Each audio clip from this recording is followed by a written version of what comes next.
Hello guys, welcome back. ಹಲವಾರು ದಿನಗಳಾದಮೇಲೆ ಈ video upload ಆಗ್ತಾ ಇದೆ. Sorry for that. ಇವತ್ತಿನ ಕ್ಲಾಸ್ನಲ್ಲಿ ನಾವು ಎವ್ರಿಡೇ ಯೂಸ್ ಮಾಡುವಂತಹ ಒಂದಷ್ಟು ಸ್ಪೋಕನ್ ಇಂಗ್ಲೀಷ್ ಸೆಂಟೆನ್ಸಸ್ ಬಗ್ಗೆ ಡಿಸ್ಕಸ್ ಮಾಡೋಣ. ಹಾಗೆ ನೀವಿನ್ನೂ ನನ್ನ ಚಾನೆಲ್ನ ಸಬ್ಸ್ಕ್ರೈಬ್ ಮಾಡ್ಕೊಂಡಿಲ್ಲ ಅಂದರೆ ಪ್ಲೀಸ್ ಸಬ್ಸ್ಕ್ರೈಬ್ ಮಾಡ್ಕೊಳ್ಳಿ. ಪಕ್ಕದಲ್ಲಿರುವ ಬೆಲ್ ಐಕನ್ ಕ್ಲಿಕ್ ಮಾಡಿ. ನಾನು ವಿಡಿಯೋ ಅಪ್ಲೋಡ್ ಮಾಡಿದಾಗೆಲ್ಲ ನಿಮಗೆ ನೋಟಿಫಿಕೇಶನ್ ಬರುತ್ತೆ. Let's get into the first sentence of today's class. First sentence ಈ ರೀತಿ ಇದೆ. ಅದಕ್ಕಾಗಿಯೇ ನಾನು ಅವಳನ್ನು ಕರೆಯಲಿಲ್ಲ. ಅದಕ್ಕಾಗಿಯೇ ನಾನು ಅವಳನ್ನು ಕರೆದಿಲ್ಲ. ಅದಕ್ಕಾಗಿಯೇ ದಟ್ ಈಸ್ ವೈ ನಾನು ಅವಳನ್ನು ಕರೆದಿಲ್ಲ. ಐ ಡಿಡ್ ನಾಟ್ ಕಾಲ್ ಹರ್. ಇಲ್ಲಿ ಡಿಡ್ ಯೂಸ್ ಮಾಡಿದ ಮೇಲೆ ಮೇನ್ ವರ್ಬ್ ಕಾಲ್ನ ನಾವು ಬೇಸ್ ಫಾರ್ಮಲ್ಲೇ ಇರಬೇಕು. ಅದನ್ನ ಕಾಲ್ಡ್ ಅಂತ ಯೂಸ್ ಮಾಡಲ್ಲ. ಅದು ಗ್ರಾಮ್ಯಾಟಿಕಲ್ ರಾಂಗ್ ಆಗುತ್ತೆ. So complete sentence, that is why I did not call her. ಅಥವಾ ನಾವು ಅದನ್ನು ಈ ರೀತಿಯಾಗಿ ಹೇಳ್ತೀವಿ, that's why I didn't call her. Okay, go for the next sentence. ಅವಳು ಹುಡುಕುತ್ತಿದ್ದ ಪುಸ್ತಕ ಅವಳಿಗೆ ಸಿಕ್ಕಿತೆ. ಅವಳು ಹುಡುಕುತ್ತಿದ್ದ ಪುಸ್ತಕ ಅವಳಿಗೆ ಸಿಕ್ಕಿತೆ. ಅವಳು ಹುಡುಕುತ್ತಿದ್ದ ಪುಸ್ತಕ, the book she was looking for ಅವಳಿಗೆ ಸಿಕ್ಕಿತೆ. Did she find. ರೀಅರೇಂಜ್ ಆದಾಗ ಕಂಪ್ಲೀಟ್ ಸೆಂಟೆನ್ಸ್ ಈ ಥರ ಹೇಳ್ಬೋದು. Did she find the book she was looking for. Next sentence, ಪ್ರಥಮ ಬಹುಮಾನವನ್ನು ಗೆದ್ದ ಬಾಲಕ ಇವನೇ, ಅಥವಾ ಪ್ರಥಮ ಬಹುಮಾನವನ್ನು ಗೆದ್ದ ಹುಡುಗ ಇವನೇ. ಪ್ರಥಮ ಬಹುಮಾನವನ್ನು ಗೆದ್ದ ಹುಡುಗ, the boy who won the first prize ಇವನೇ. Is this. ಸೊ ರೀಅರೇಂಜ್ ಆದಾಗ ಸೆಂಟೆನ್ಸ್ ಈ ಥರ ಆಗುತ್ತೆ. Is this the boy who won the first prize. Next sentence, ನಿನ್ನೆ ನಾವು ಕ್ರಿಕೆಟ್ ಆಡುತ್ತಿದ್ದಾಗ ನನಗೆ ನಾನೇ ನೋವು ಮಾಡಿಕೊಂಡೆ.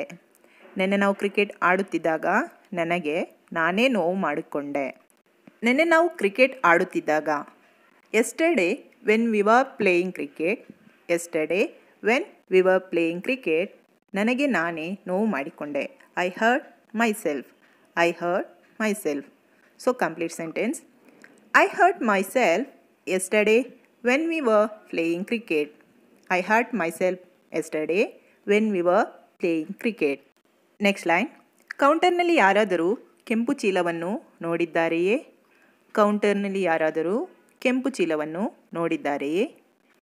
Did someone see a red bag on the counter? Next one, ನಾನು ಸ್ಟವ್ ಆಫ್ ಮಾಡಲು ಮರೆತಿದ್ದೆ.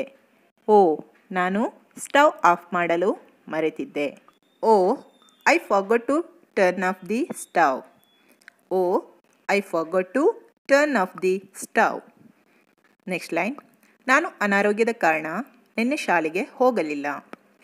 ನಾನು ಅನಾರೋಗ್ಯದ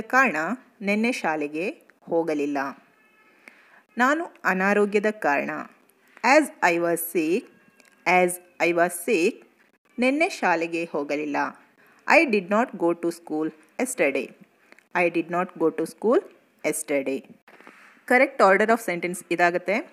I did not go to school yesterday as I was sick. Next sentence, ಇದು ನಾನು ಹುಡುಕುತ್ತಿದ್ದ ಪುಸ್ತಕ. This is the book I was looking for. Let's move on to the next sentence.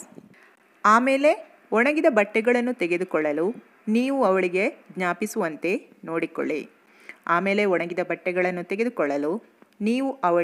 ಜ್ಞಾಪಿಸುವಂತೆ ನೋಡಿಕೊಳ್ಳಿ. To take the dried clothes later. ನೀವು ಅವಳಿಗೆ ಜ್ಞಾಪಿಸುವಂತೆ ನೋಡಿಕೊಳ್ಳಿ. Make sure you remind her. Complete sentence ಈ ಥರ ಬರುತ್ತೆ. Make sure you remind her to take the dried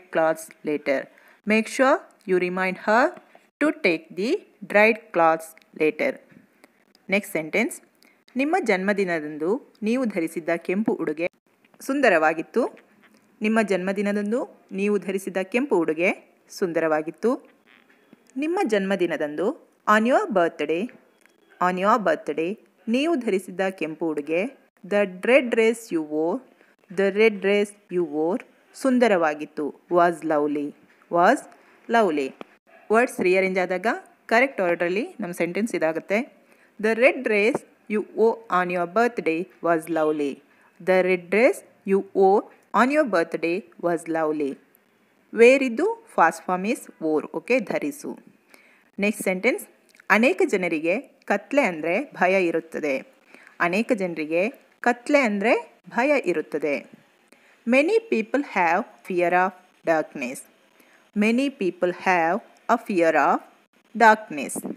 let's move to the next sentence guys. ನನ್ನ ಅಣ್ಣ ಉಪಾಹಾರಕ್ಕೆ ಕೇವಲ ಒಂದು ಚಪಾತಿ ತಿಂದ, ನನ್ನ ಅಣ್ಣ ಉಪಾಹಾರಕ್ಕೆ ಕೇವಲ ಒಂದು ಚಪಾತಿ ತಿಂದ. ಉಪಹಾರಕ್ಕೆ ಅಂದರೆ ಮಾರ್ನಿಂಗ್ ತಿಂಡಿಗೆ. My brother had only one chapati for breakfast, my brother had only one chapati for breakfast.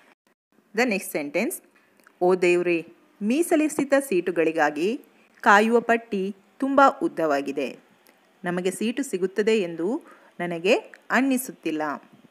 ಓ ದೇವ್ರೇ, ಮೀಸಲಿರಿಸಿದ್ದ ಸೀಟುಗಳಿಗಾಗಿ ಕಾಯುವ ಪಟ್ಟಿ ತುಂಬ ಉದ್ದವಾಗಿದೆ, ನಮಗೆ ಸೀಟ್ ಸಿಗ್ತದೆ ಎಂದು ನನಗೆ ಅನ್ನಿಸ್ತಿಲ್ಲ.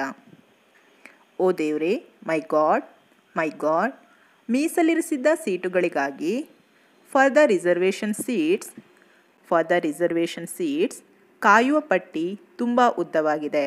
The waiting list is too long, the waiting list is too long. ನಮಗೆ ಸೀಟು ಸಿಗುತ್ತದೆ ಎಂದು ನನಗೆ ಅನ್ನಿಸುತ್ತಿಲ್ಲ. I don't think we would get a seat, I don't think we would get a seat. So words rearrange ಮಾಡಿ sentence ಈ ಥರ ಆಗುತ್ತೆ. My God, the waiting list for the reservation seats is too long, I don't think we would get a seat. The next sentence, ನೀವು ಏನು ಹೇಳಲು ಪ್ರಯತ್ನಿಸುತ್ತಿದ್ದೀರಿ ಎಂಬುದು ನನಗೆ ಈಗ ಅರ್ಥವಾಗಿದೆ, ನೀವು ಏನು ಹೇಳಲು ಪ್ರಯತ್ನಿಸುತ್ತಿದ್ದೀರಿ ಎಂಬುದು ನನಗೆ ಈಗ ಅರ್ಥವಾಗಿದೆ. ನೀವು ಏನು ಹೇಳಲು ಪ್ರಯತ್ನಿಸುತ್ತಿದ್ದೀರಿ ಎಂಬುದು what you are trying to say, what you are trying to say ನನಗೆ ಈಗ ಅರ್ಥವಾಗಿದೆ. Now I understand, now I understand. Words proper ಆರ್ಡರಲ್ಲಿ ಈ ಥರ ಆಗುತ್ತೆ. Now I understand what you are trying to say, now I understand what you are trying to say. Guys, ಇಲ್ಲಿಗೆ ನಾನು ಇವತ್ತಿನ ವಿಡಿಯೋ ಎಂಡ್ ಮಾಡ್ತಾ ಇದ್ದೀನಿ. ಐ ಹೋಪ್ ಈ ರೀತಿಯ ಸೆಂಟೆನ್ಸಸ್ ನಿಮಗೆ ಯೂಸ್ಫುಲ್ ಆಗ್ತಾ ಇದೆ ಅಂತ ಅಂದ್ಕೋತೀನಿ. ಈ ವಿಡಿಯೋ ಇಷ್ಟ ಆದಲ್ಲಿ hit like, share and subscribe ಮಾಡ್ಕೊಳ್ಳಿ. ದಯವಿಟ್ಟು ಪ್ಲೀಸ್ ಆದಷ್ಟು ಜನರಿಗೆ ಶೇರ್ ಮಾಡಿ. ಹೊಸ ವಿಡಿಯೋ ನನಗೆ ಮತ್ತೆ ಭೇಟಿಯಾಗೋಣ. ಅಲ್ಲಿವರೆಗೂ ನಮಸ್ಕಾರ.